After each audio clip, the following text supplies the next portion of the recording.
And it's a very good morning to the Gelding as once again, Gelding, we're out in the provinces, this time my home track of Pakenham. And, well, what can we say about that except we're out three out of 4 weeks in the provincials. What is Metropolitan Racing gone on holidays? Good morning, everyone. Good morning, Professor. I think everyone knows my views on it. Fantastic that they have these cups, out there. But certainly a shift from Racing Victoria, where a lot of these races used to be lead up to the Melbourne Cup, getting horses to be able to qualify for Melbourne Cups and Caulfield Cups and everything like that. But now they seem to want this standalone meeting once a year, Professor. Should they be in this glut, this rush leading after the Spring Carnival, leading up to Christmas, or should they be spread during the year? I don't know. They say they want to give the suburban tracks a rest. I don't know. You're trying to think, when was the last Sandown meeting? We got 2 tracks and used to have 44 races a year there. So I don't know. It is what it is, Professor. Nothing we can do. We can have our ideas about it, but they seem to want to change things for the sake of change. Well, nothing ever stays the same. We can guarantee that, Gelding. Yes, Professor. 9 races on the card today, Gelding. The first is at 12:35 p.m. The feature race, of course, is race 7, the Pakenham Cup. It's Pakenham Cup day. The track's rated a good 4. Possible afternoon shower, Gelding. I've just looked at the weather wall and it's 15 degrees here, about 4 kilometres from the track. 30% chance of showers at midday, 30% chance of showers at 3 p.m. and 30% chance of showers at 4 p.m. So it could get a little bit wet underfoot at Tynong, not Pakenham. Gelding. I was going to say, Professor, have you moved when you said 4Ks from the Pakenham racecourse? Well, we all know that the Pakenham racecourse isn't at Pakenham, Gelding. Well, most of us know the Pakenham racecourse isn't at Pakenham anymore. Yes, moved a couple of years ago. They made a very good profit by selling the Pakenham racetrack, which used to be next to the Pakenham train station, Professor, but now is a bit further out in, how would you pronounce it? Toulon? Tynong. Tynong, okay. Yeah, Tynong, Gelding. So we'll go there. Now, Gelding. Professor, before I start, can Yes. I say I've got a christening here today. That's it. That's Racing merchandise. Oh, yes, the beautiful That's Racing Cup. Yes. So looking forward to receiving a little bit more merchandising on the way for Christmas. Oh, yes, plenty of merch, Gelding. Oh, beautiful, Professor. A beautiful thing. Now, Gelding, let me say this. The Pakenham Cup is a listed race worth $300,000. Last week, we spoke about the Sandown Cup, which is only an open race and valued at $150,000. What's going on where a, in inverted commas, country cup is valued at more than the Sandown Cup? What's going on there? Oh, Professor, you're bringing up some brilliant points today. You're trying to ask me to bring some logic to the Melbourne Racing Club. There is a committee that has their cup and they changed it. Like the Sandown Cup used to be the Sipping Classic, right? And for over 100 years, and it was their main race there last week, the Sipping Classic, for 750. And they said, well, we haven't got a Sandown Cup now, so we'll have a 2-mile race and we'll call it the Sandown Cup and 150,000. And I think they got a pretty ordinary field for it, Professor. It was a pretty ordinary race, Gelding. Well, exactly. So, they would have been much more happier with this field over 2,500 today. But, I'm not going to try to give you any sense from a decision by the Melbourne Racing Club, Professor, because as you know, I think they make decisions, without proper consideration. But, I drove past Caulfield. Funny, we were laughing about it. Drove past Caulfield, building all these apartments in Caulfield, high rises, the slums, and all these shops are supposed to be underneath. Not one shop is underneath, and they're still doing it. So very much the slums of Caulfield, Professor. And now the fabric, again, Caulfield trainers. How long's it been since there hasn't been Caulfield trainers at Caulfield? Go on, Gelding, you know better than I would. 100 years, Professor. Oh. And they just think, well, we'll build some more high-rise there. Yeah. Yeah, just not thinking. All right, Gelding. I know that one thing, having been to the Pakenham course at Tynong, and that's that you've got a beautiful view of the Strzeleckies. So yes. It's a very scenic race course. The track's rated a good 4, Gelding, but as I said, possible afternoon showers, at least 30% chance. So that rating might change. The rail's in the true position for the entire circuit, so that's good. A cup day meeting where the rail's in the true position, Gelding. Oh, Professor, you're in fine form today. Oh, well, yeah. Hey, got to point out these things when they happen. All right, on a good racing day, Gelding, what are your 2 top bets for the day? Well, we'll go with what we think is a bet of the day, Professor. You got to have a bet in the feature race, don't you? Horse we've been on before, race 7, number 8, Smoking Romans, trained by the leading trainers Mar and Eustace, and what was becoming our favourite jockey's returning today. So hopefully she can return Jamie Carr in winning style to win the main race on the day. And I think she's got an excellent opportunity here in Smoking Romans. Second in the Bendigo Cup, Professor. Before that, a second at Caulfield. That would have been round about Caulfield Cup Day. And then before that had 3 wins. So 3 wins, 2 seconds in the last 5 starts. What I regard as good form, Gelding. Leading trainers, as good as jockey as anyone going around in Jamie Carr. You're getting round about the $3.40, Professor. I think that's a good bet. Smoking Romans. Second bet, Professor, is race 6, number 8, Ocean Beyond, trained by Daniel Bowman and ridden by Harry Coffey. He's getting round about the $4.60, Professor, for Ocean Beyond. Last start flashed home at Ballarat in the Metro meeting there over 1,200 to beat the Gouch. And yes, baby, yes. So a similar kind of track, Ballarat to Pakenham. Nice open spaces, Professor. Hoping Harry Coffey can do the same as he did at Ballarat on Oceans Beyond. Now, your picks, Professor? Yes, Gelding. Well, I'm going a lot earlier than you today. I'm trying to get my races out of the way before any possible rain. Race 2, a benchmark 78 for fillies and mares over 1,400 metres. Like horse 4, Starlight Scope, coming out of barrier 4. It's had 8 starts for 3 wins and 2 seconds. It's got a win rate of 38% and a place rate of 63%. Gelding, one thing I'll say about today, most of these races are very open races, and I don't think it's going to be a favourite today. So what I've done is look for horses which have a good chance of winning, but an even better chance of placing, because at least if there are each way odds there, it's not too much of a disaster if you haven't picked the winning horse. Professor, spot on.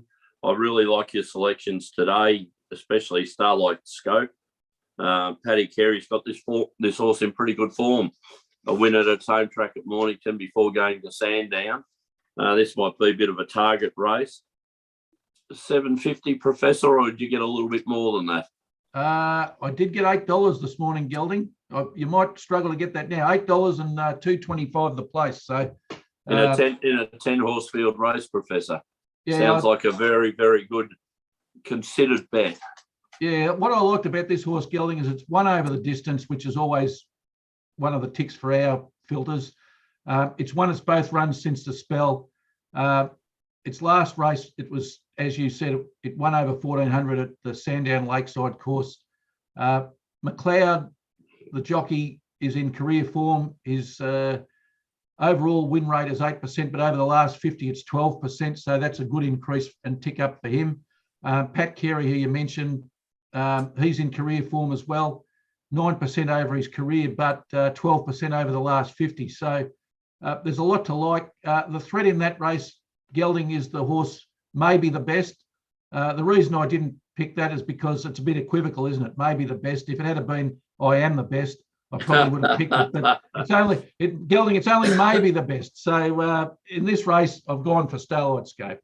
Oh, Professor, as you said, it's a very open race, but you know, at the $8, that's just good value.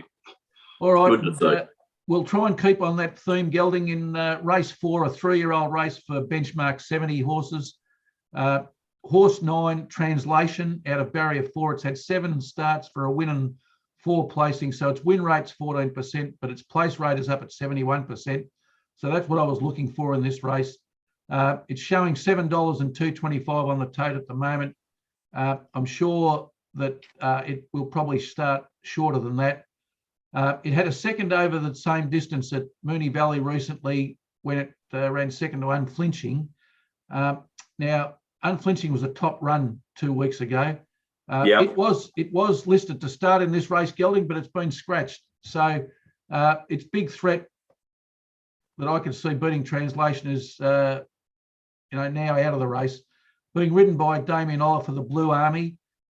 Oliver's in career form, Gelding, over his last 50 rides, 18% win rate. Might have something to do with Jamie Carr being out, of course. Yes. Did you have a look at the run? At least he's not on a favourite. So. Well, that's right, Gelding. That's right. Did you do that stat? No, I didn't do that stat, Gelding. I didn't want to. Okay. Now as we're talking off air, Professor, as you said, Oliver and the Blue Army making a fantastic partnership at the moment. I agree with you. I do have a joke. Oliver's, rode fantastically over the Spring Carnival, is an out-and-out champion in every way. And maybe my theory of, he doesn't win on favourite so much. Maybe these horses are false favourites and shouldn't be favourite because he's on them.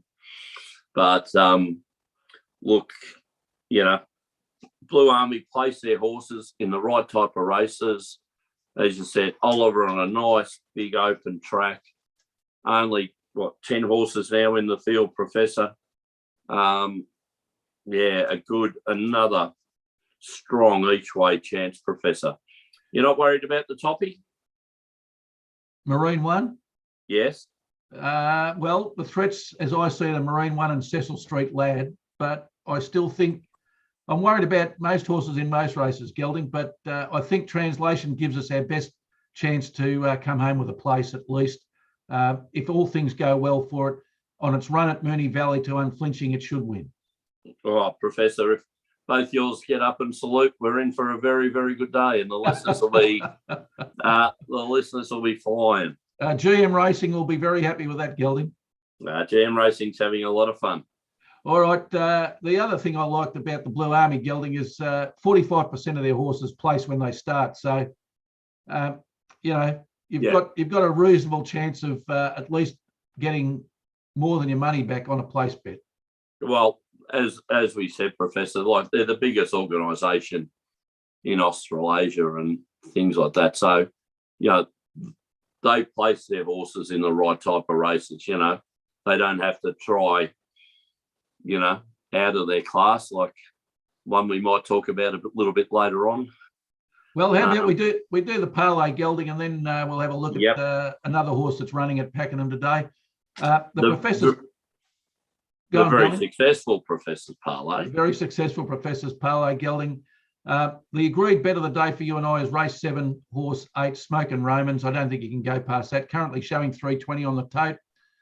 Let's parlay that into, we'll go National Football League, the Gridiron, the LA Rams, who are at home to get back on the winning list when they beat the Jacksonville Jaguars, who have been exceptionally disappointing this season. The Rams are 5th in the NFC, 11 matches, 7 wins, 4 losses, a plus 36 points differential. Jacksonville Jaguars, stone motherless last in the AFC, only 2 wins from 11 games, minus 110 points differential. So I think the Rams at home should account easily for the Jacksonville Jaguars. They're showing $1.14. And let's parlay that into the Premier League. We've had some success in the Premier League over recent weeks. Second side, Manchester City, who are in a purple patch at the moment, to beat Watford, who've been pretty disappointing. Watford at home, although they're 17th in the Premier League, just one place above the relegation zone, only 4 wins and a minus 7 goal difference. Manchester City free scoring, plus 21 goal difference. So at $1.18, I think they're a very good tip and probably the best bet out of the Premier League to have a win. The parlay showing 9-2, which are very favourable odds, Gelding. Oh, Professor, again, just good value.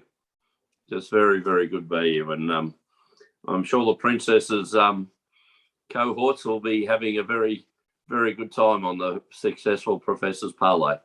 Well, we can hope, Gelding. We can live in hope. Yes.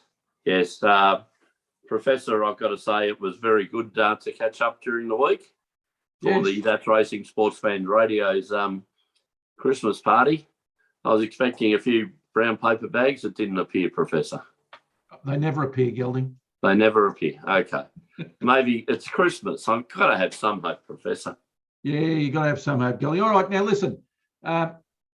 Race 8 at Pakenham today. A horse that you have some interest in inverted commas. Yes. How will Drop the Mic go, Gelding? Drop the Mic going around in race 8. The Vobus Gold Bullion race at Pakenham. Well worth winning at 175,000, Professor. Look, a bit worried about your forecast there with a bit of rain. We know he likes a good track. Hopefully the track doesn't get any more rain for him. Look, he's 10 horse field. He's a rating 66 horse, Professor, and the top 3 horses, like Yulong January, has a rating of 102 points, Professor. So, we're talking about horses that qualify for group and listed racing against a country kind of horse. But look, you've got to have a crack at these things. He's in pretty good form. Since coming back from the spell, 2 seconds, a third, and a win. Paper odds are showing $61, Professor, but having a look around on Sportsbet and TAB, you can't get that at the moment. I think the TAB is the best at $41. So, look, these horses should beat him by 6 or 7 lengths, Professor, but it's racing, so you never know. Let's hope he can run a good race, and let's hope he can sneak into a place, or, geez, it'd be sensational if he surprised them, Professor. But, another new jockey aboard, Theo Nugent. I don't understand the theory of putting an apprentice on when the apprentice can't claim. And you've got jockeys of the calibre of Oliver and Williams sitting in the jockey room, Professor. I would have thought you would have approached the name jockey for a race like that. But I'm not the trainer, so we'll just move on. Well, and another problem I see, Gelding, is you're in barrier 1. Yeah, not the ideal draw for that horse. You're in barrier 1, Gelding. That's a problem. Yes. We might have to kick up and actually be there, Professor. But look, you've got a saying about barrier 1, haven't you, Gelding? Sorry, you've got a saying about barrier 1. Well, I read a lot of books, Professor, on horse racing, and Bart Cummings and Tommy Smith wrote in their book the best barrier to draw is barrier 1, and it only gets worse from there. I think I've shown you an email, Professor, saying where our trainer believes that this horse should be drawn out wide. But I don't know. I think I'd go with the advice of Tommy Smith and Bart Cummings, wouldn't you? Oh, well, the eminent trainers in the sport, Gelding. Yes, but we have someone who has a different view to that. But look, that may be just look. The horse does like to have galloping room. He doesn't like to be cluttered up on the inside. So, look, it's only a 10-horse field again, Professor. So, if he drops back, hopefully he won't drop back as far as last start when he was dropped back to second last. So, hopefully he can sit midfield just in and on the big spacious Pakenham racecourse have a bit of luck and get out, because he has got a bit of a turn of the foot when held up. So let's just hope, Professor. Well, we live in hope, Gelding. Okay, now Gelding, Sports Fan Radio tomorrow, the second last edition for 2021, and a few players out of the side tomorrow. A few missing? Yes, a couple missing. Cooter will be going to the MCG to with 50,000 other Melbourne Football Club fans. We're not doing a cross to the G.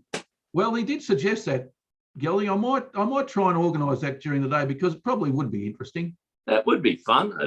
That'd be fun. It'd be interesting to see. Thought he might have been a scratching after the Sports Fan Radio's Christmas party. Oh no, Gelding. No. No. I spoke to him just yesterday. A warm up, was it? I spoke to him yesterday. He was in fine fettle. Okay, that was just a warm up, was it? Yeah, that was the warm up for the MCG. And Gelding, the judge, out playing golf. Well, the life of Riley, isn't it? Yeah, but hey, listen, just imagine how much time Paul Delegan's going to have to discuss, because he's got to make up for Cooter and the judge not being here. Yes, but there's a man to take that time slot up very easily, Professor. And again, the Giraffe was in fine form on Thursday night too. Very entertaining. Yeah, he was, Gelding. All right, so it will be you, me, Sarah, and Paul Delegan. So more than enough to hold our own. More than enough. So as we discussed many a topic at the Christmas party, Professor, it was like another version of Sports Fan Radio. We should have recorded it, Gelding. Oh, we should have. The outside broadcast, Professor. Well, maybe we'll do an outside broadcast from the establishment we're at next year. Well, look forward to that, because the owner's son was very, very keen to get back and give us his views in relation to the Essendon Football Club and the upcoming season. So we look forward to that too, Professor. Yeah, we will. So Sports Fan Radio tomorrow at midday. And for you and I, Gelding, until next Saturday morning, it's good luck. And good punting.